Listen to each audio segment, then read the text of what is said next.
October 2022, after a disappointing start to their campaign, Manchester United have put together a run of 4 wins in a row.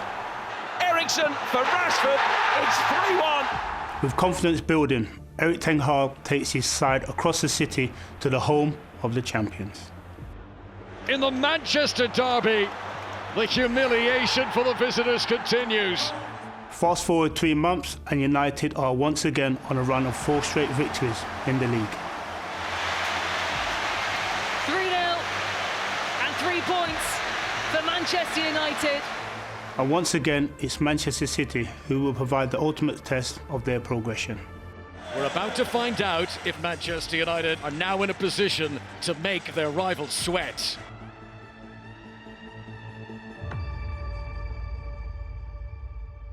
I think everyone knew just how big the gap was between, obviously, Manchester City and Manchester United. I'm not going to sit and say, oh, Man United didn't play well, because I think we all have this tendency, if a team gets beaten comfortably, we always talk about the other team didn't play particularly well. Not talking about how well the other team played. Manchester United got beaten by a better team, and it's as simple as that. I think they've made a little bit of progress. I think the season Manchester United have had so far, it's been very up and down. Been some real good performances, there's been indifferent performances. And I think the way they're playing now, it looks like they're starting to get things together, playing better football, I think playing more as a team, and winning the games that they should be winning now.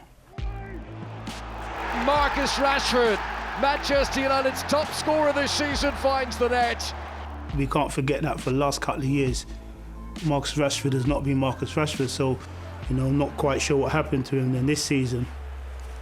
I don't know if he's had a good look at himself in the mirror, or the manager sat down and had a good conversation with him, or his contract's coming up for renewal. You can look at all those kind of things and say Marcus Rashford looks like the play he was possibly 3 years ago.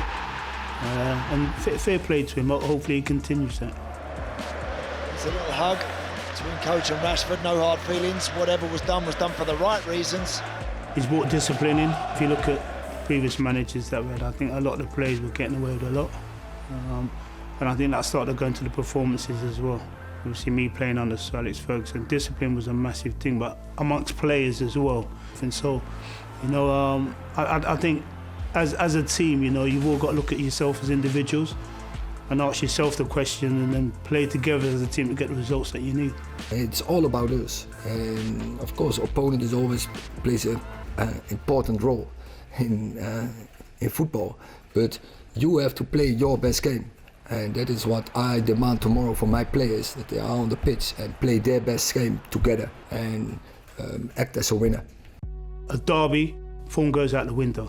It doesn't really matter what team's playing well or what team isn't playing well. When it comes to a derby game, anything's possible. And I know ultimately if Manchester United win the game, the first thing people start coming out, they've closed the gap, but you can't close the gap after 1 game. I think we've got to sit here and appreciate what Manchester City can do. I had the feeling every time I've been in Old Trafford or Man United came here, and Etihad Stadium always have been a difficult game, because both teams want to try to win the game with a lot of quality players in both sides, so top-class managers, so yeah, it will be a good game. I don't think he goes into a game being too worried about the opposing team. I think he's more concerned about what his team can do, how they can create chances and how they can dominate the football match. No doubt Guardiola will be a little bit disappointed that at some stage let results slip. What they 5 points behind Arsenal at the moment, but I still think they're the team to beat. We know that we've got a long way to go, and we're not at the top, so we're not happy with that. It's an extra motivation to give a moment of happiness and joy to our fans, because we know what it means to them to win against Man United. Man City will dominate possession like they always do. There's not many times Manchester City don't dominate possession. If you can keep Haaland quiet for as long as possible, you know you're in the game. But if Man City get off to a quick start and Haaland gets himself an early goal, it's going to be a real tough afternoon for Manchester United.